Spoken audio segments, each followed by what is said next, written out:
मैं हीरो बनने वाला था, लेकिन मैंने खेती करना चुना। फिर मुझे मारने के लिए डेमन क्वीन आ गई, तो मैंने पवित्र तलवार को लकड़ियों के ढेर में फेंक दिया, अपने टमाटरों की क्यारी के पीछे छिप गया और किसी तरह उसे फिर भी हरा दिया। इससे भविष्यवाणी खत्म हो जानी चाहिए थी, लेकिन इसकी जगह सब कुछ और भी ज्यादा खराब हो गया, क्योंकि डेमन क्वीन डरी हुई नहीं लग रही थी, बल्कि उसे मुझ में दिलचस्पी आ गई थी। और जब वेलेरिया थॉर्न मेरे स्क्वैश की क्यारी के उजड़े हुए हिस्से के बीच खड़ी होकर मेरी तरफ मुस्कुराई, तब मुझे एक बहुत ही डरावनी बात का एहसास हुआ। मैं सिर्फ फाइनल बॉस से बचकर नहीं निकला था, मैंने उसका ध्यान अपनी तरफ खींच लिया था। वेलेरिया थॉर्न उस महान हीरो को मारने आई थी, और उसी समय मैं हेवनाइकर फार्म में एक हाथ के नीचे गीले कपड़े दबाए और दूसरे हाथ में स्मोक्ड ट्राउट से भरी ट्रे पकड़े पूरी रफ्तार से भाग रहा था। आसमान बैंगनी रंग में फट गया, मेरे टमाटर के छोटे छोटे पौधे एक तरफ झुकने लगे। उसी ठीक पल पवित्र हीरो तलवार एटलस ने उड़कर अपनी मूठ सबसे पहले मेरी हथेली पर दे मारी। पुराना नियम बहुत सीधा था, जिसके हाथ में एटलस होती वही वह हीरो होता जो थॉर्न क्वीन का अंत कर सकता था। लेकिन मेरा नियम उससे भी ज्यादा सीधा था। अगर मैं उस तरह लड़ता जैसे वह मुझसे उम्मीद कर रही थी, तो मेरे टमाटर, मेरा बरामदा और शायद मेरी रीढ़ की हड्डी भी नहीं बचती। इसलिए मैंने एटलस को लकड़ियों के ढेर में फेंक दिया और चिल्लाया, बोल्ट बरामदे के पीछे। तलवार लकड़ियों से टकराई और खन्ना की ऐसी आवाज आई जैसे उसे मेरी हरकत का बुरा लग गया हो। फिर डेमन क्वीन आकर मेरी स्क्वैश की क्यारी में उतरी। वेलेरिया थॉर्न तूफान से बाहर चलकर नहीं आई थी, उसने पहले पूरे तूफान को अपने सामने घुटने टेकने पर मजबूर कर दिया। काली बिजली उसके पीछे पंखों की तरह मुड़ी हुई थी। उसके जूतों के आसपास कीचड़ सूख गया, उसमें दरारें पड़ गईं और उसमें से धुआं उठने लगा। उसने मेरी तरफ देखा, फिर लकड़ियों के ढेर की तरफ देखा और फिर दोबारा मेरी तरफ देखा। उसे उठाओ, उसने कहा। मैंने ट्राउट वाली ट्रे ऊपर उठा दी। मेरे हाथ में मछली है। यही मेरी पहली गलती थी। वेलेरिया ने अपनी एक उंगली उठा दी।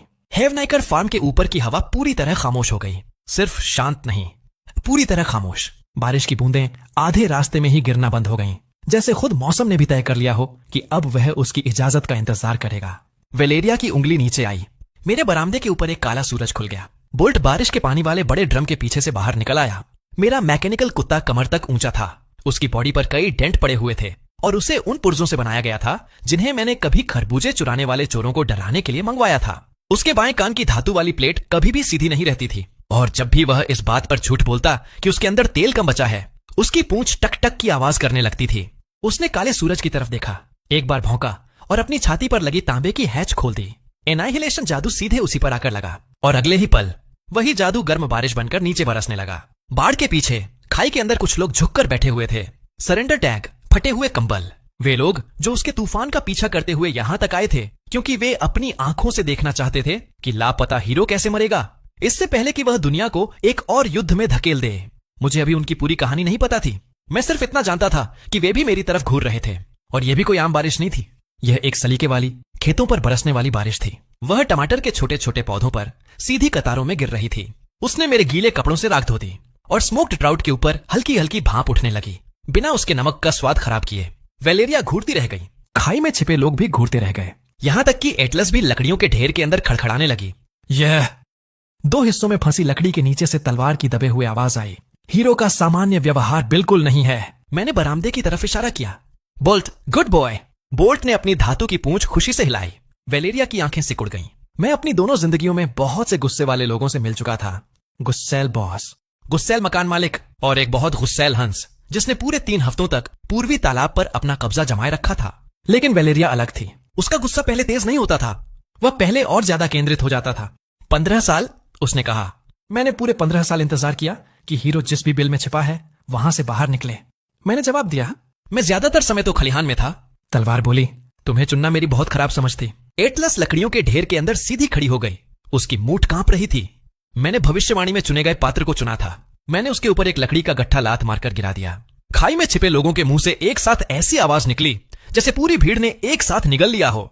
उस वक्त यह बात छोटी लगी, लेकिन बाद में यही बात बहुत मायने रखने वाली थी। वेलेरिया यहाँ एक भविष्यवाणी का फैसला करने आई थी, और वे लोग यहाँ यह देखने आए थे कि वह भविष्यवाणी कैसे नाकाम होती है। लेकिन उसकी जगह उन्होंने देखा कि पवित्र तलवार के साथ ऐसा बर्ताव हो रहा था जैसे वह सिर्फ जलाने की लकड़ी हो।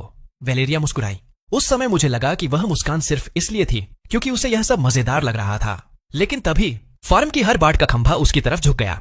ठीक है, उसने कहा, अगर तुम तलवार उठाने से इनकार करते हो तो मैं इस पूरे फार्म को जला दूंगी और फिर देखूंगी कि सबसे पहले तुम किस चीज को बचाने की कोशिश करते हो। उसी पल हेवनाइकर बैरियर पहली बार सामने आया। पिछले 15 सालों से वह पूरी तरह अदृश्य था। खेतों के चारों तरफ एक मुलायम सी सीमा बनी हुई थी। राक्षस हमेशा उससे दूर रहते थे। टैक्स वसूलने वाले उसके आसपास आकर रास्ता भटक जाते थे। घर घर घूमकर धर्म का प्रचार करने वाले पादरियों को अचानक दूसरी सड़कों में दिलचस्पी होने लगती थी। मैंने कभी इस बारे में ज्यादा सवाल नहीं किए। जिस इंसान को बिना मांगे एक शांत चमत्कार मिल जाए, उसे फावड़ा लेकर उसकी खुदाई नहीं करनी चाहिए। लेकिन जब वेलेरिया का दूसरा जादू आकर टकराया तो पूरे फार्म के ऊपर बना बैरियर पुराने सूरज की रोशनी से बने कांच के कटोरे की तरह दिखाई देने लगा। आधी सांस जितनी देर तक वह टिका रहा, फिर उसमें दरार पड़ गई। सफेद आग की एक लकीर आसमान में दौड़ गई, फिर खलिहान की छत पर, वहां से बाड़ के ऊपर और आखिर में मेरे पैरों के नीचे से गुजर गई। टमाटर के छोटे छोटे पौधे एकदम सीधे खड़े हो गए। मुर्गियों का दड़बा जोरदार धमाके के साथ फटकर खुल गया और सारी मुर्गियां तुरंत रणनीतिक तरीके से पीछे हट गईं और जाकर गाड़ी के नीचे छिप गईं। वेलेरिया के चेहरे पर खुशी साफ दिखाई दे रही थी। अब हम सच में ईमानदारी से लड़ रहे हैं, उसने कहा। लेकिन मैं बिल्कुल भी ईमानदारी से नहीं लड़ रहा था। मैं तो सिर्फ हिसाब लगा रहा था। एक डेमन क्वीन, एक टूटा हुआ बैरियर, एक कुत्ता जिसने अभी अभी दुनिया के अंत को खेतों की सिंचाई में बदल दिया था, एक तलवार जो जलाने वाली लकड़ियों के नीचे से लगातार चिल्ला रही थी, और मेरे हाथों में ठंडी होती हुई ट्राउट की एक ट्रे। तो मैंने वही किया जो कोई भी समझदार हीरो करता। मैंने ट्राउट की ट्रे बरामदे पर रख दी ताकि वह मेरे हाथ से गिर न जाए। वेलेरिया की मुस्कान बस एक बेहद छोटे से हिस्से जितनी फीकी पड़ गई, और उसकी मुस्कान में आया वही छोटा सा बदलाव।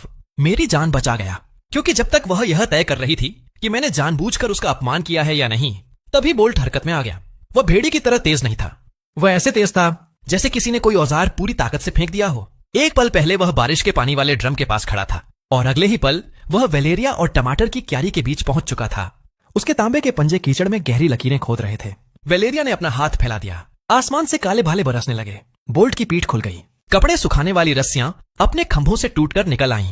उन काले भालों के चारों तरफ लिपट गईं और उन्हें कसकर एक बड़े बंडल में बांध दिया। वह बंडल उड़ता हुआ जाकर मेरे खाद के ढेर के पास गिरा। खाद का ढेर चमकने लगा। मैंने तुरंत उससे एक कदम पीछे हट गया। अचानक कद्दू की एक बेल जमीन से फूटकर बाहर निकली। उसने उन काले भालों को पकड़ लिया और उन्हें नूडल्स की तरह निगल गई। उस बेल पर लगा सबसे बड़ा कद्दू अचानक एक चेहरा उगा बैठा। फिर उसने धुएं की एक बड़ी डकार मारी। खाई में छिपे लोग चीख पड़े और पीछे की तरफ रेंगने लगे। लेकिन वेलेरिया अपनी जगह से जरा भी नहीं हिली। उसने कद्दू की तरफ देखा, फिर बोल्ट की तरफ देखा और फिर मेरी तरफ देखा। तुमने मेरे श्राप को सब्जी की फसल को खिला दिया, मैंने जवाब दिया। मैंने उससे ऐसा करने के लिए नहीं कहा था। तुम चाहती हो कि मैं इस बात पर यकीन कर लूं? नहीं, मुझे खुद भी इस पर मुश्किल से यकीन हो रहा है। उसकी नजर फिर से और भी तेज हो गई और इस बार उसके आसपास की हवा भारी हो गई। मेरे दांतों में दर्द होने लगा। बरामदे में ठुकी हुई कीलें आधी बाहर निकल आईं और उसकी तरफ ऐसे मुड़ गईं जैसे वे भी उसके सामने आत्मसमर्पण करना चाहती हों। मेरे चेहरे के सामने अचानक एक नीला पैनल चमक उठा। शुरुआती सिस्टम ने कई सालों से मुझसे बात नहीं की थी, ज्यादातर इसलिए क्योंकि मैं उसे हर बार बंद कर देता था। रूट करेक्शन उपलब्ध। हीरो पॉइंट्स अभी तक खर्च नहीं किए गए। 7,000 सुझाव, एयरटेल्स को वापस उठाइए। मैंने अपनी कोहनी से उस पैनल को एक तरफ हटा दिया, लेकिन वह फिर वापस आ गया। सुझाव, खेती करना बंद कीजिए। मैंने उसे और जोर से हटाने की कोशिश की। मेरी पहली जिंदगी के बारे में 3 बातें थीं जो तुम्हें जाननी चाहिए, और उनमें से किसी पर भी उस समय लंबा भाषण देने का मौका नहीं था, क्योंकि उसी वक्त वेलेरिया थॉर्न अपना अगला जादू तैयार कर रही थी। मैंने बहुत साल दूसरे लोगों के लिए काम किया था, फिर मेरी मौत हो गई, थका हुआ। और जब एक चमकते हुए सिस्टम ने मुझे एक तलवार, एक भविष्यवाणी और लाशों से भरी हुई एक राह देने की पेशकश की, तो मैंने उसकी जगह बीज खरीद ली। बीज, बाड़ लगाने वाली तार, एक स्मोकर हाउस, मरम्मत की किताबें और एक गार्डियन मशीन का ढांचा जो छूट में मिल रहा था, क्योंकि बेचने वाले का कहना था कि वह गाड़ियों पर बेवजह हमला कर देता है। वही था बोल्ट। और सच कहूं तो हीरो बनने की मेरी पूरी तैयारी बस इतनी ही थी। वेलेरिया ने अपने दोनों हाथ ऊपर उठा दिया। हेवनाइकर के ऊपर फैले बैंगनी बादल घूमकर एक बड़े घेरे का रूप लेने लगे। टूटा हुआ बैरियर करा उठा। बाढ़ के बाहर उस दरार से कई परछाइयां अंदर घुसने लगी।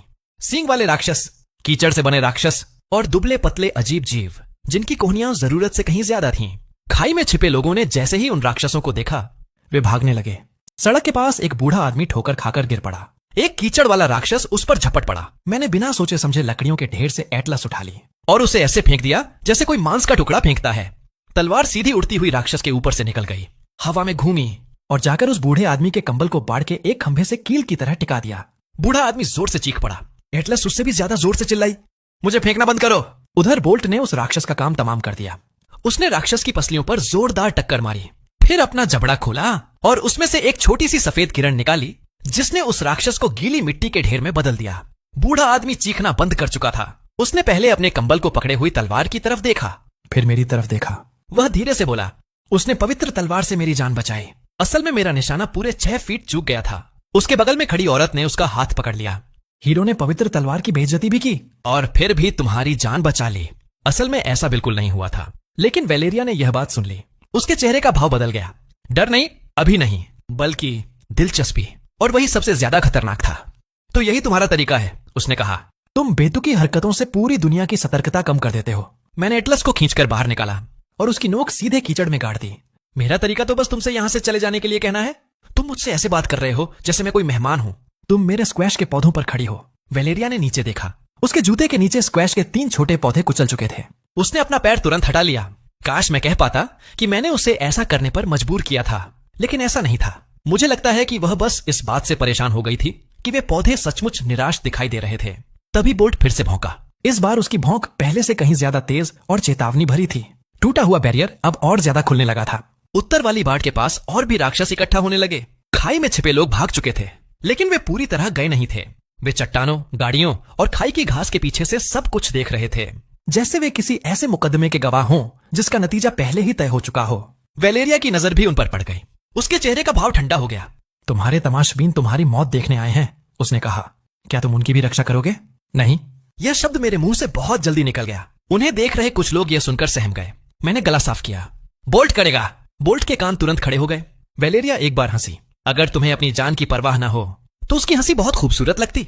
तो फिर मैं पहले इसी कुत्ते को मारूंगी। और वह हरकत में आ गई। इस बार उसने कोई जादू नहीं किया। वह पूरे खेत को ऐसी रफ्तार से पार कर गई जो गिरती हुई छत से भी तेज थी। उसका हाथ बारिश को चीरता हुआ सीधे बोल्ट के सिर की तरफ बढ़ा। बोल्ट झुक गया। बरामदे की सीढ़ियां एकदम से अपनी जगह से उछलकर बगल की तरफ निकल गईं। ये कोई तुलना नहीं थी, वे सचमुच उड़ गई थीं। सर्दियों से ही वे सीढ़ियां ढीली थीं।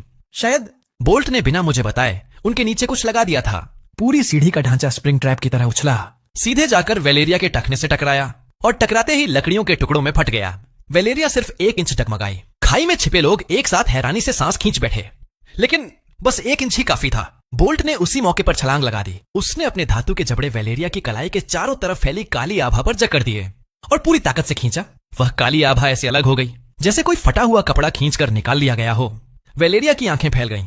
उसने पहली बार बोल्ट की तरफ ऐसे देखा जैसे वह अब सिर्फ एक पालतू जानवर नहीं रह गया हो। और फिर उसने बोल्ट पर वार कर दिया। बोल्ट उड़ता हुआ जड़ी बूटियों वाले रैक, बारिश के पानी वाले ड्रम और सेम की आधी बेलों के सहारे बने ढांचे को तोड़ता हुआ निकल गया। आखिर में वह जाकर गाजर की क्यारी में गिरा और उसके कंधे से धुआं निकलने लगा। मेरे सीने में एकदम ठंडक सी दौड़ गई। बोल्ट! उसकी पूंछ ने एक बार टक्की आवाज की। वेलेरिया फिर मेरी तरफ मुड़ी। अब उसने कहा, तलवार उठाओ। मेरे बगल कीचड़ में घड़ी एटलस जोर जोर से कांप रही थी, कुछ ज्यादा ही उत्साहित। मैंने सच में उसे उठा लिया। दूर खड़े तमाशबीन लोग आगे की तरफ झुक गए। शुरुआती सिस्टम इतनी तेज चमका कि मेरी आंखों में दर्द होने लगा। रूट बहाल, लक्ष्य चिन्हित। क्वीन वेलेरिया, अभी वार करो। मैंने वेलेरिया की तरफ देखा, फिर गाजर की क्यारी में पड़े धुआं छोड़ते हुए बोल्ट की तरफ देखा, फिर उस टूटे हुए बैरियर की तरफ देखा और उन राक्षसों की तरफ जो उसके टूट जाने की वजह से अंदर घुसते चले आ रहे थे, क्योंकि उसी ने उस एकमात्र शांत चीज को तोड़ दिया था जो मेरे फार्म को दुनिया की नजरों से छिपा कर रखती थी। फिर मैं बरामदे तक गया और एटलस को टूटे हुए कोट टांगने वाले हुक पर टांग दिया। तलवार के मुंह से घुटी हुई सी आवाज निकली। वेलेरिया की नजर उस कोट हुक पर टिक गई। मैंने दरवाजे के पास लगी कील से इमरजेंसी हथकड़ियां उतार लीं।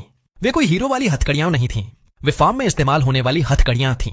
उन्हें मैंने उस घटना के बाद बनवाया था जब अंगूठों वाला एक रैकून लगातार 3 रात तक मेरी पेंट्री खोल लेता था। मैंने उनमें सिस्टम के बचे हुए पुर्जे भी जोड़ दिए थे, क्योंकि इस दुनिया के रैकून अपराधियों की तरह मोल भाव करते थे। वेलेरिया की नजर उन हथकड़ियों पर पड़ी। उसकी मुस्कान वापस लौट आई। तुम मुझे बांधने का इरादा रखते हो? मेरा इरादा तुम्हें मेरे कुत्ते को मारने से रोकने का है, जब तक मैं उसका कंधा देख ना लूं। तुम्हें लगता है कि मैं ऐसा होने दूंगी? उसी समय गाजर की क्यारी से बोल्ट ने हमला किया। इस बार कोई किरण नहीं निकली, बल्कि एक जाल। चांदी जैसी तारें फटकर बाहर निकलीं और वेलेरिया के पैरों, कलाइयों और कमर के चारों तरफ लिपट गईं। वे तार उसे रोक नहीं सकी, उन्हें रोकना था भी नहीं। उन्होंने बस उसे एक पल के लिए रुकने पर मजबूर कर दिया और उसी पल मैंने उसकी एक कलाई में हथकड़ी लगा दी। तक! हथकड़ी लॉक हो गई। वेलेरिया की काली आभा उससे टकराई। बरामदे की खिड़की अंदर की तरफ टूटकर बिखर गई। मेरी पेंट्री में रखे हर कांच के जार से एक साथ आवाज निकली, लेकिन हथकड़ी बंद ही रही। वेलेरिया ने हथकड़ी की तरफ देखा, फिर मेरी तरफ और फिर उस कोट हुक की तरफ जहां एटलस अभी भी किसी बेकार छाते की तरह टंगी हुई थी।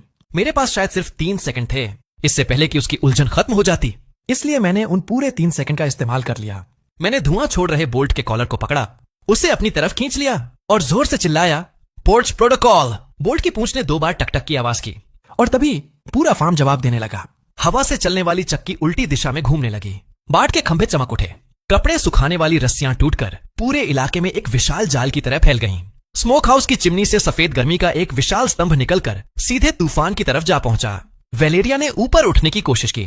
उसने अपने पैरों के नीचे की जमीन को अचानक फिसलन भरी महसूस किया। वह कोई जादुई कीचड़ नहीं था, वह खेत का साधारण कीचड़ था, बेइज्जती करवाने वाला कीचड़। उसके जूते फिसल गए।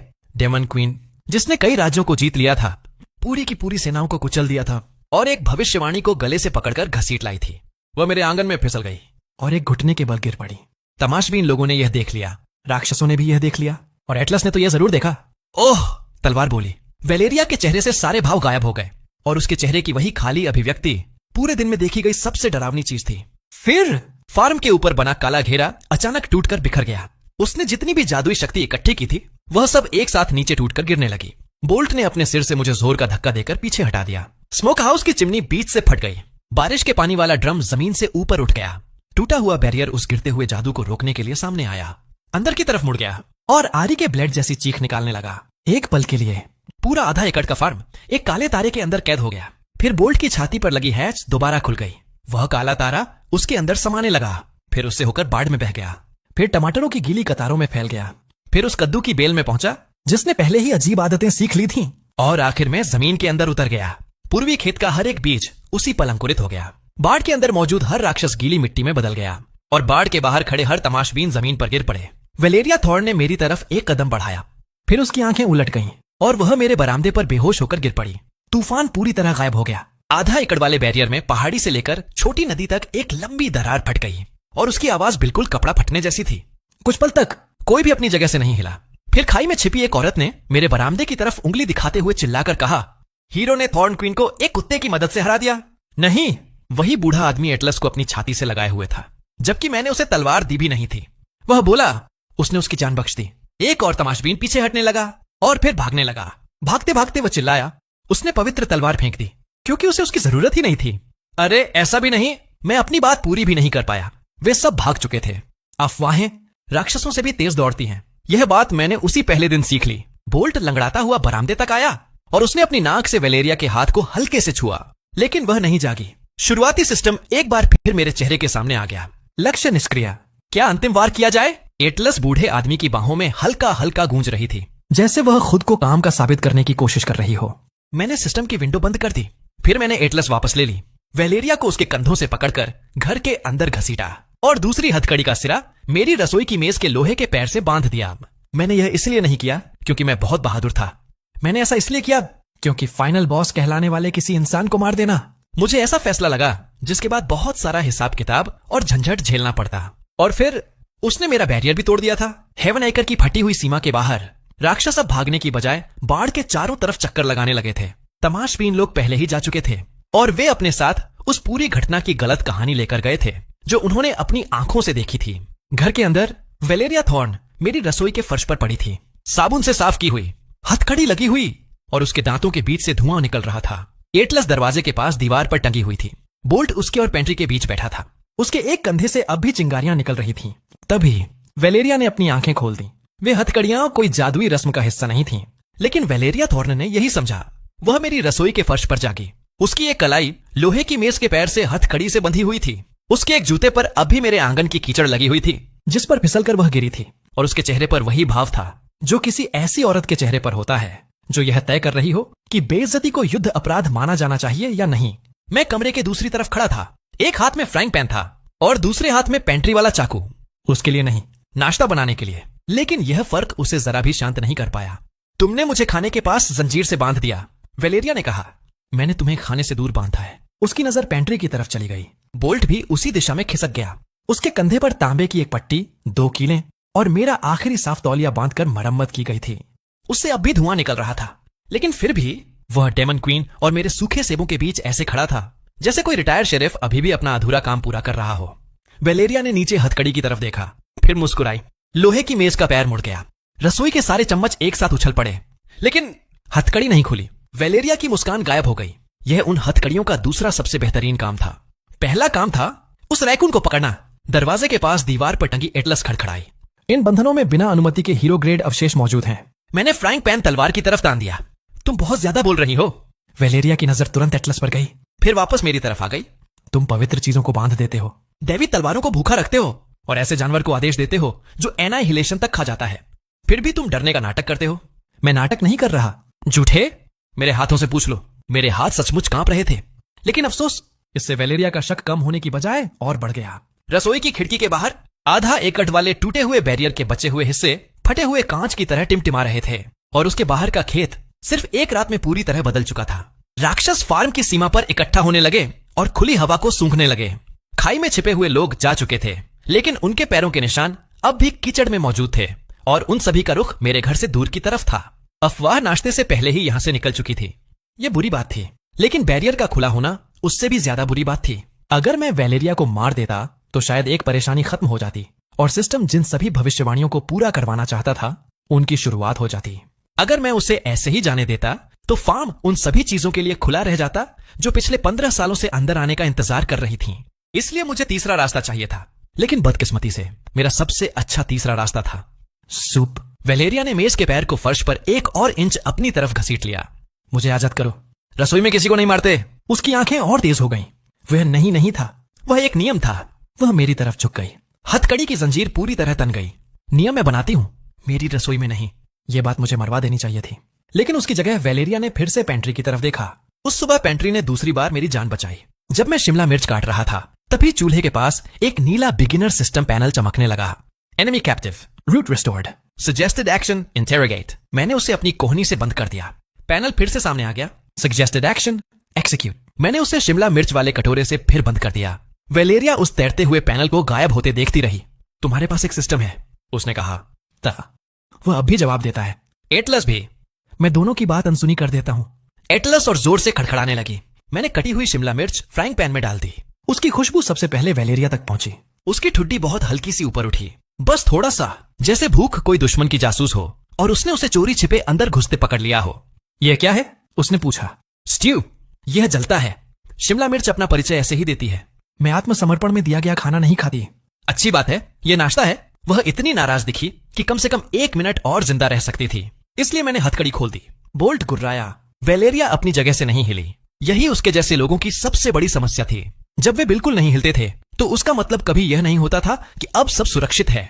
उसका मतलब सिर्फ इतना होता था कि उनका अगला कदम सबसे ज्यादा मायने रखता है। मैंने चाबी मेज पर रख दी और एक कदम पीछे हट गया। तुम जा सकती हो, मैंने कहा, लेकिन अगर तुमने मेरा बचा हुआ बैरियर भी तोड़ दिया तो मैं फिर से बोल्ट को तुम्हारे टखनों के पीछे छोड़ दूंगा। बोल्ट की पूंछ टक की आवाज के साथ हिली। वेलेरिया ने उसकी तरफ देखा। बोल्ट ने उसकी तरफ देखा। उन दोनों के बीच रखा रसोई का मेज ऐसे चरमराया जैसे कोई फर्नीचर भी इंतजार कर रहा हो कि इतिहास आखिर किस तरफ जाएगा। तभी बाहर किसी राक्षस ने बाड़ पर जोरदार टक्कर मारी। कोई छोटा राक्षस नहीं था। उसकी टक्कर से शेल्फ पर रखा आटा नीचे झड़ गया। मैंने खिड़की की तरफ देखा। फटी हुई बैरियर के बीच से एक सींग वाला राक्षस अपना सिर अंदर घुसा चुका था। उसने अपना मुंह इतना बड़ा खोल लिया कि उसमें पूरा का पूरा एक भेड़ समा सकता था। वेलेरिया ने बोरियत भरे अंदाज में एक हाथ उठा लिया। मैंने कहा, नहीं। वह रुक गई। राक्षस ने बाड़ की लकड़ी को काट लिया। हटो, उसने कहा। जड़ी बूटियों की क्यारी के पास किसी को राख मत बनाओ। वह तुम्हारी बाड़ खा रहा है। मैंने वह बाड़ खुद टेढ़ी बनाई थी। वह थोड़ी आलोचना सह सकती है। वह मुझे ऐसे घूरने लगी जैसे मैंने उसकी बेइज्जती करने का कोई नया तरीका इजाद कर लिया हो। बोल्ट लंगड़ाता हुआ दरवाजे तक गया। उसने अपना जबड़ा खोला और सफेद रोशनी की एक छोटी सी लहर छोड़ी। वह राक्षस गीली मिट्टी के ढेर में बदल गया। बाड़ के पास खड़े 2 और राक्षस एक कदम पीछे हट गए। फिर उन्होंने कुछ ऐसा किया जिसकी मुझे बिल्कुल उम्मीद नहीं थी। उन्होंने खिड़की के अंदर से वेलेरिया की तरफ देखा और अपने सिर झुका दिए। वेलेरिया ने यह देखा और मैंने उसे यह देखते हुए देखा। यह बात मायने रखती थी। उसकी मौजूदगी सिर्फ खतरे को अपनी तरफ नहीं खींचती थी, वह उसे व्यवस्थित भी कर देती थी। मैंने शिमला मिर्च वाले स्ट्यू का एक कटोरा मेज पर रख दिया। खाओ, मैंने कहा। वेलेरिया धीरे धीरे खिड़की से नजर हटाकर मेरी तरफ मुड़ी। तुम मुझे आदेश दे रहे हो? मैं तुम्हें खाना खिला रहा हूं। दोनों में कोई फर्क है? मेरे घर में है। उसकी नजर कटोरे पर गई। स्ट्यू देखने में बिल्कुल भी खास नहीं था। लाल शोरबा, बीन्स, स्मोक्ड ट्राउट के छोटे छोटे टुकड़े, कुटी हुई शिमला मिर्च, प्याज और बीच में एक चम्मच सीधा खड़ा था। क्योंकि मैंने स्ट्यू जरूरत से ज्यादा गाढ़ा बना दिया था। कोई असली हीरो होता तो पहले कोई कसम या समझौता करवाता। मैंने उसकी जगह कॉर्न ब्रेड रख दिया। वेलेरिया बैठ गई। इसलिए नहीं कि मैंने उसे कहा था। उसने यह बात साफ कर दी, कुर्सी पर ऐसे बैठकर जैसे उसने उसे जीत लिया हो। फिर उसने चम्मच उठाया, पहला निवाला खाते ही पूरे कमरे का माहौल बदल गया। उसके कंधे एकदम तन गए, खिड़कियों पर धुंध जम गई। उसकी बाईं आंख के नीचे बना काला निशान पहले बैंगनी चमका, फिर सुनहरा, और आखिर में बिल्कुल उसी लाल रंग का हो गया जैसा मेरी शिमला मिर्च का गुलाब था। बोल्ट ने अपना सिर नीचे कर लिया। दीवार पर टंगी एटलस धीरे से बोली, यह कोई सामान्य स्ट्यू नहीं है। वेलेरिया ने निवाला निगल लिया। उसकी कुर्सी के नीचे काली आग का एक घेरा खुल गया, लेकिन कुर्सी नहीं जली। उसकी जगह रसोई के फर्श पर पड़े हर खरोंच में नई लकड़ी उग आई। मेज के टेढ़े पैर अपने आप सीधे हो गए। पेंट्री की टूटी हुई कुंडी अपने आप बंद हो गई। वेलेरिया की आंखों की पुतलियां सिकुड़कर पतली दरारों जैसी हो गईं। तुमने मुझे झड़ दिया है? मैंने कटोरे की तरफ देखा। तुमने तो सिर्फ एक ही निवाला खाया है। मेरा शरीर बदल रहा है। नाश्ते के समय यहां अक्सर ऐसा ही होता है। उसने चम्मच को इतनी जोर से पकड़ लिया कि वह उसकी उंगलियों के चारों तरफ मुड़ गया। उसके माथे पर पसीना आ गया। यह 3 अलग अलग वजहों से नामुमकिन था। वेलेरिया एनाहिलेशन जादू के बीच से ऐसे गुजर चुकी थी जैसे वह सिर्फ मौसम हो, लेकिन शिमला मिर्च वाले स्ट्यू ने उसे पसीना ला दिया। वह इतनी तेजी से खड़ी हुई कि कुर्सी पीछे की तरफ उड़ गई। बोल्ट तुरंत सतर्क हो गया। मैंने दूध का जग उठा लिया। वेलेरिया ने मुड़े हुए चम्मच की नोक मेरी गर्दन की तरफ कर दी। जहर का इलाज। मैंने दूध का जग ऊपर उठाकर दिखाया। उसने पहले दूध को देखा, फिर स्ट्यू को, और फिर मेरी तरफ देखा। उसके चेहरे पर ऐसा लग रहा था जैसे उसका घमंड और उसकी भूख एक दूसरे को मार डालने पर तुले हों। मैं उसके दिमाग के अंदर नहीं था। मैंने सिर्फ इतना देखा कि उसके हाथ में पकड़ा चम्मच कांप रहा था। उसने झटके से दूध का जग छीन लिया, एक घूंट पिया, और फिर दोबारा वहीं जम गई। दूध उसके होंठों को छूते ही हल्का सा चमकने लगा। उसकी कुर्सी के नीचे जल रही काली आग नरम नीले रंग में बदल गई। बाहर बाड़ के पास खड़े सारे राक्षस घुटनों के बल बैठ गए। उन्होंने हमला नहीं किया, वे भागे भी नहीं, वे सिर्फ घुटनों पर बैठ गए। वेलेरिया ने दूध का जग नीचे कर दिया। मैंने अपनी पिछली जिंदगी में पुराने ऑफिस की वीडियो में कई बड़े अधिकारियों को सामान लेते हुए देखा था, लेकिन जितनी शान के साथ वेलेरिया मेरे डेंट पड़े हुए जगह से दूध पी रही थी, उतनी शान मैंने उनमें भी नहीं देखी थी। फिर वह दोबारा बैठ गई और स्ट्यू का एक और निवाला खा लिया। मैंने कुछ नहीं कहा। कभी कभी इंसान की जान नाश्ते को उसकी तरफ से बोलने देने में ही बचती है। आधा कटोरा खत्म करने के बाद वेलेरिया ने मुझे घूरा। यह कोई जबरदस्ती करवाने वाला जादुई मिश्रण है। यह स्ट्यू है। यह मेरे जादू को मिट्टी की बात मानने पर मजबूर कर रहा है। सुनने में तो परेशानी वाली बात लग रही है। इसका स्वाद बहुत अच्छा है। उसका ज्यादातर श्रेय प्याज को जाता है। उसकी आंखें चमक उठी। फिर उसने कॉर्नब्रेड भी खा लिया। उसी समय पेंट्री का दरवाजा अपने आप खुल गया। अचार और जैम से भरे सारे कांच के जार शेल्फ के आगे की तरफ लुढ़काए, जैसे घबराई हुई प्रजा अपने राजा के सामने भेंट लेकर खड़ी हो। वेलेरिया उन्हें घूरने लगी। मैं भी उन्हें घूरने लगा। बोल्ट ने अपना एक पंजा पेंट्री की चौखट पर रख दिया। नहीं, मैंने उन जारों से कहा। सारे जार वहीं रुक गए। वेलेरिया ने धीरे धीरे मेरी तरफ देखा। तुम पेंट्री को भी आदेश देते हो? सिर्फ अच्छे दिनों में। वह उसी कुर्सी पर पीछे की तरफ टिक गई जिसे उसने अपना समझकर जीत लिया था, और खिड़की के बाहर देखने लगी। बाहर राक्षस अब भी घुटनों के बल बैठे हुए थे। उनमें से एक दुबला पतला राक्षस, जिसकी जरूरत से ज्यादा कोहनियां थीं, मुड़ा और दूसरे राक्षस पर फुफकारा, जो चुपके चुपके बाढ़ की तरफ बढ़ने की कोशिश कर रहा था। दूसरा राक्षस तुरंत पीछे हट गया। मेरे फार्म को अब एक नई बाढ़ मिल गई थी, लेकिन बदकिस्मती से वह बाढ़ मेरी रसोई की मेज पर बैठी थी, मेरा स्ट्यू खा रही थी और मुझ पर अपराध करने का इल्जाम लगा रही थी। वेलेरिया ने भी यह बात समझ ली। उसके चेहरे का भाव फिर बदल गया, और इस बार मुझे वह बिल्कुल पसंद नहीं आया। अगर मैं यहीं रहती हूं, उसने कहा, तो वे इस सीमा को पार नहीं करेंगे, लेकिन अगर तुम चली गई तो शायद वे कर जाए। अगर मैं तुम्हें मार दूं तो वे तुम्हारी राख की पूजा करेंगे। आओ, इसकी परीक्षा ना लें। अगर मैं तुम्हें छोड़ दूं तो भविष्यवाणी मेरा मजाक उड़ाती रहेगी। भविष्यवाणी तो कई सालों से मेरा मजाक उड़ा रही है। एटलस दीवार पर लगे हुक से टकराकर जोर से खनखनाई। मैं तुम्हारी बातें सुन सकती हूँ? अच्छी बात है, मैंने कहा। वेलेरिया ने मुड़े हुए चम्मच से कटोरे पर हल्के हल्के थपकी दी, हटक के साथ। बाहर खड़े राक्षस अपने सिर 1-1 इंच और नीचे झुका देते। फिर वह मुस्कुराई। इस बार उसकी मुस्कान पहले से छोटी थी। मैं यहीं रहूंगी। नहीं। वह पलक झपकाकर मेरी तरफ देखने लगी। यह पहली बार था जब मैंने बिना किसी मशीन की मदद के उसे हैरान कर दिया था। मैंने कटोरे की तरफ इशारा किया।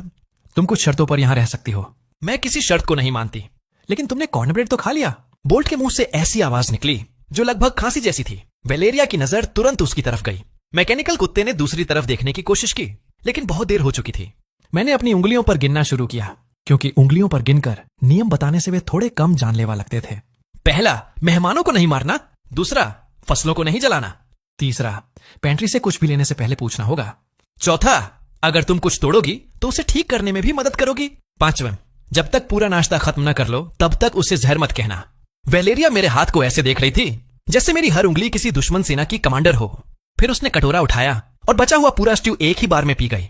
रसोई से गर्म दबाव की एक लहर उठी, बरामदे से गुजरी, खेतों में फैल गई और आधे एकड़ वाले बैरियर की फटी हुई सीमा तक पहुंच गई। बैरियर का टूटा हुआ किनारा टिमटिमाना बंद हो गया। बाहर खड़े सारे राक्षस मुड़कर बाहर की तरफ देखने लगे। अब वे पहरा दे रहे थे। खाई की तरफ जाने वाला रास्ता पूरी तरह शांत हो गया। वेलेरिया ने खाली कटोरा मेज पर रख दिया। मैं यहाँ शोध की शर्तों पर रहूंगी। शोध? उसने मुड़ा हुआ चम्मच पेंट्री की तरफ तान दिया। तुम्हारा खाना, तुम्हारा जानवर, तुम्हारी बेहुदा तलवार, तुम्हारा नामुमकिन फार्म, इन सब पर शोध किया जाएगा। मेरा सोफा कोई सिंहासन नहीं है, अब यह भी शोध का हिस्सा है। नहीं। वह उठी, मेरे सामने वाले कमरे में गई और जाकर सोफे पर बैठ गई। सोफे ने हल्की सी धोखा देने वाली चरमराहट की आवाज निकाली। उसी पल बाड़ के बाहर खड़े सारे राक्षसों ने एक साथ घर की तरफ पीठ कर ली और सड़क की तरफ मुंह करके खड़े हो गए। मैंने सामने का दरवाजा खोल दिया, शायद इसलिए क्योंकि जब सबूत इतनी जोर से सामने खड़े हों तब मैं बेवकूफी कर ही बैठता हूं। सबसे बड़ा राक्षस फाटक के पास खड़ा था। मेरी टूटी हुई बाड़ की लकड़ी अब भी उसके दांतों के बीच फंसी हुई थी। उसने मुझे देखा, अपना सिर झुका लिया और उस लकड़ी को बड़ी सफाई से कीचड़ में थूक दिया। एक छोटा राक्षस बाड़ के नीचे से रेंगकर मुर्गियों के दड़बे की तरफ जाने की कोशिश कर रहा था।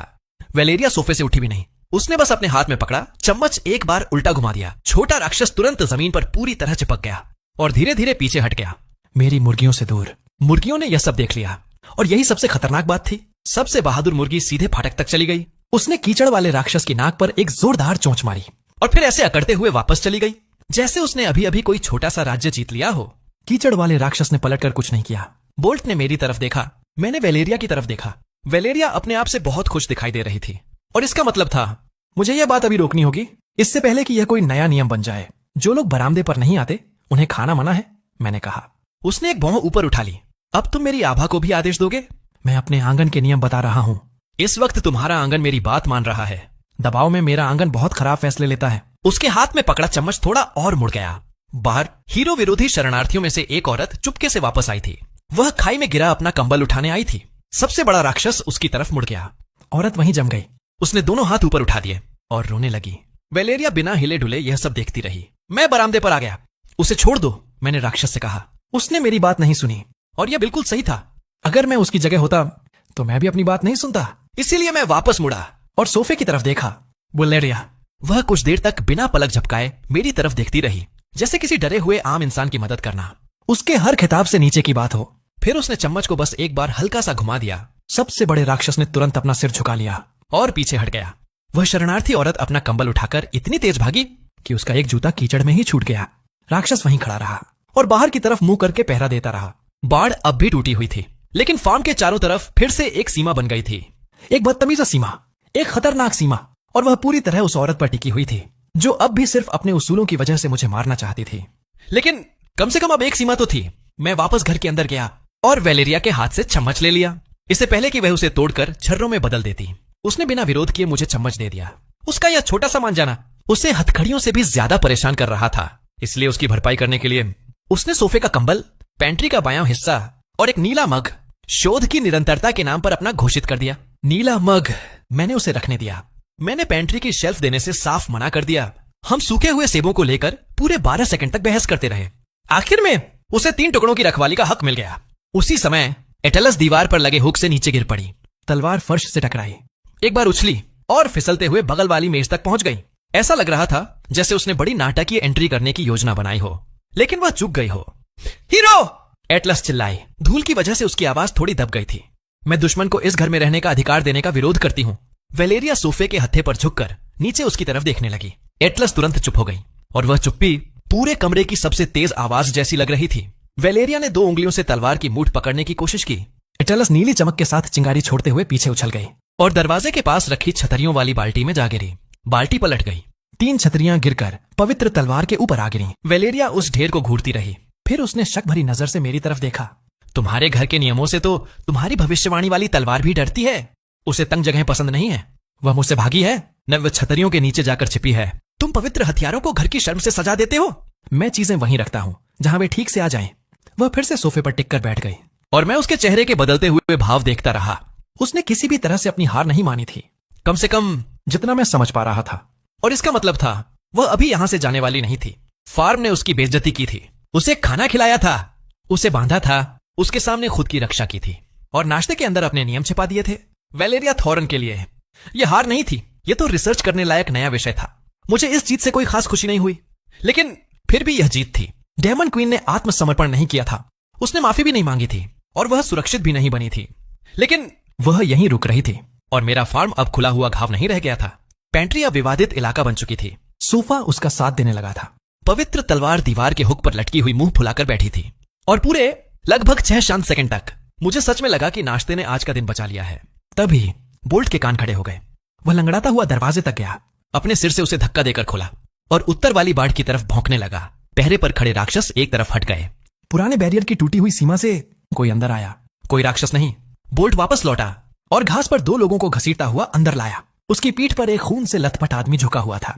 उसका एक हाथ एक जवान औरत को कसकर पकड़े हुए था, जिसकी हालत उससे भी ज्यादा खराब थी। उसकी बाह की आस्तीन फटी हुई थी। उसके बाल कीचड़ से पूरी तरह चिपके हुए थे। उनका पीछा कर रहे शिकारियों के शरीर पर काले धातु जैसे दांतों के निशान बने हुए थे। बोल्ट उन्हें घसीटते हुए पीछे से लेकर आया। शिकारियों में से एक अभी भी जिंदा था। उसने सोफे पर बैठी वैलेरिया को देखा और दोनों टांगें टूटी होने के बावजूद पीछे की तरफ रेंगने की कोशिश करने लगा। खून से लथपथ आदमी ने बस इतना सिर उठाया कि मुझे देख सके। कृपया, उसने धीमी आवाज में कहा, हमें ब्लैक गियर गिल्ड के हवाले मत करना। बोल्ट उन दोनों अजनबियों को गाजरों की क्यारी के पास ऐसे छोड़कर खड़ा हो गया जैसे वह खेत के लिए कोई टूटा फूटा औजार उठाकर लाया हो। खून से लथपथ आदमी ने कीचड़ में पड़े पड़े ही झुकने की कोशिश की। वह जवान लड़की उठने की कोशिश करने लगी। वह उठ नहीं पाई, लेकिन फिर भी वह खुद को उसके और वैलेरिया के बीच खड़ा करने की कोशिश करने लगी। इससे मुझे 2 बातें तुरंत समझ आ गईं। वे दोनों बहुत डरे हुए थे। वे अभी तक मुझसे नहीं डर रहे थे।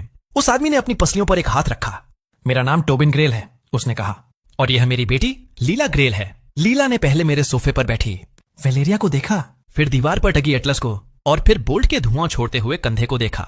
जब उसने बोलने की कोशिश की तो उसकी आवाज बैठ चुकी थी। क्या हम मर चुके हैं? गाजरों की क्यारी में तो नहीं, मैंने कहा। वैलेरिया खड़ी हो गई। कमरे का तापमान तुरंत गिर गया। बाहर पड़ा जिंदा बचा शिकारी सिसक उठा और बोल्ट के पंजे के नीचे घुसने की कोशिश करने लगा। यह बिल्कुल भी अच्छा संकेत नहीं था। स्थिति साफ थी और बहुत खराब भी। अगर मैं टोबिन और लीला को बाहर निकाल देता तो शिकारी उन्हें पकड़ लेते। अगर मैं उन्हें अपने पास रखता और उन्होंने सब कुछ किसी को बता दिया तो हाफ एन एकड़ फार्म सीधे निशाने पर आ जाता। वह भी ऐसे समय में जब बैरियर टूटा हुआ था। डेमन क्वीन मेरे सोफे पर थी और दीवार पर टंगी तलवार लगातार शिकायत किए जा रही थी। इसलिए मैंने वही रास्ता चुना जिसमें सबसे कम चीख पुकार होने वाली थी। मैंने रसोई की तरफ इशारा किया। पहले अंदर, पहले चाय, धमकियां बाद में। वैलेरिया ने धीरे धीरे मेरी तरफ सिर घुमाया। तुम खुद ही चारे को अपने घर के अंदर बुला रहे हो? मैं खून बहाते हुए लोगों को अपनी गाजरों की क्यारी से हटाकर अंदर ला रहा हूं। इनका पीछा किया गया है। मैंने लाशें देख ली हैं। बाहर पड़ा जिंदा शिकारी अपने टूटे हुए दांतों के बीच से एक बार हंसा। बोल्ट ने उसका चोगा अपने पंजे के नीचे दबा दिया। उसकी हंसी वहीं खत्म हो गई। मैंने टोबिन को उठाकर एक कुर्सी पर बैठाया और लीला को बेंच पर बैठा दिया। वैलेरिया दरवाजे के पास ही खड़ी रही। उसकी बाहें सीने पर बंधी हुई थीं। वह ऐसे दिख रही थी जैसे इस पूरी समस्या का हल एक बहुत बड़ा गड्ढा बनाकर निकालना चाहती हो। बोल्ट बाहर वाले दरवाजे के सामने खड़ा हो गया। दीवार पर टंगी एटलस इतनी जोर से खड़खड़ाई कि दीवार का पलस्तर तक टूटकर गिरने लगा। उसी समय केतली के पास शुरुआती सिस्टम फिर से चमक उठा। Unknown blood line detected, suggested action, report. मैंने चाय के डिब्बे से उसे बंद कर दिया। वह डिब्बा पुराना था। उस पर कई डेंट पड़े हुए थे और उसमें सूखी हुई जड़ी बूटियां भरी थीं। मैं उन्हें खुद उगाता था क्योंकि दवा खरीदना मुझे हमेशा अजनबियों पर भरोसा करने जैसा लगता था। मैंने उबलता हुआ पानी उन सूखी पत्तियों पर डाला और पहला मग उठाकर टोबिन के सामने रख दिया। वह उसे ऐसे घूरने लगा जैसे उसे किसी राजा की तरफ से माफी का फरमान मिल गया हो। ये सिर्फ चाय है, मैंने कहा। तुमने स्ट्यू के बारे में भी यही कहा था, वैलेरिया बुदबुदाई। फिर भी टोबिन ने चाय पी ली। जैसे ही उसने मग नीचे किया उसके माथे पर लगा कट अपने आप भर गया। लीला हाँफ उठी। टोबिन ने मेज को कसकर पकड़ लिया। उसके हाथों के नीचे लकड़ी से छोटी छोटी हरी पत्तियां निकल आईं। उसकी पीठ सीधी हो गई। उसकी सफेद दाढ़ी की जड़ों पर फिर से काला रंग लौटने लगा। उसकी शर्ट के नीचे टूटी हुई पसली इतनी जोर से अपनी जगह पर जुड़ी कि कमरे में मौजूद हर किसी ने उसकी आवाज सुनी। उसने मग की तरफ देखा, फिर मेरी तरफ देखा और फिर कुर्सी से उतरकर एक घुटने पर बैठ गया। ऐसा मत करो, मैंने कहा, लेकिन उसने और भी ज्यादा झुककर वही किया। वैलेरिया ने अपनी आंखें सिकोड़कर उसकी तरफ देखा। यही सही प्रतिक्रिया है। नहीं, यह बिल्कुल सही प्रतिक्रिया नहीं है। लीला ने अपने पिता के कंधे को पकड़ लिया। पापा। उसका हाथ दूसरे मग से छू गया। चाय सीधे उसकी हथेली में उछल गई। गिरी नहीं, उछलकर खुद उसकी हथेली में आ गई। लीला बिल्कुल स्थिर रह गई। उसकी कलाई पर पड़े सारे नीले निशान गायब हो गए। हल्की सी हरी रोशनी उसकी त्वचा के नीचे ऐसे फैलने लगी जैसे कांच के नीचे बेलें रेंग रही हों। उसके कान, जो अब तक कीचड़ से चिपके बालों के नीचे छिपे हुए थे, अब साफ साफ आधे एल्फ जैसे नुकीले कान बन गए। बाहर पड़ा जिंदा शिकारी उस हरी चमक को देखकर रोने लगा। कृपया, उसने कहा। कृपया नहीं, उन्हें पता चल जाएगा। वैलेरिया इतनी तेजी से कमरे के उस पार पहुंची कि मोमबत्तियों की लपटें भी उससे दूर झुक गईं। उसने दरवाजा खोला और नीचे पड़े शिकारी की तरफ देखा। किसे पता चल जाएगा? शिकारी ने अपना चेहरा कीचड़ में छिपा लिया। ब्लैक गियर, मेरे पीछे से टोबिन बोला। उसकी आवाज बदल चुकी थी। अब वह पहले से ज्यादा मजबूत और ज्यादा गुस्से से भरी हुई थी। मैंने पीछे मुड़कर देखा। टोबिन खड़ा हो चुका था, लेकिन वैसे नहीं जैसे कोई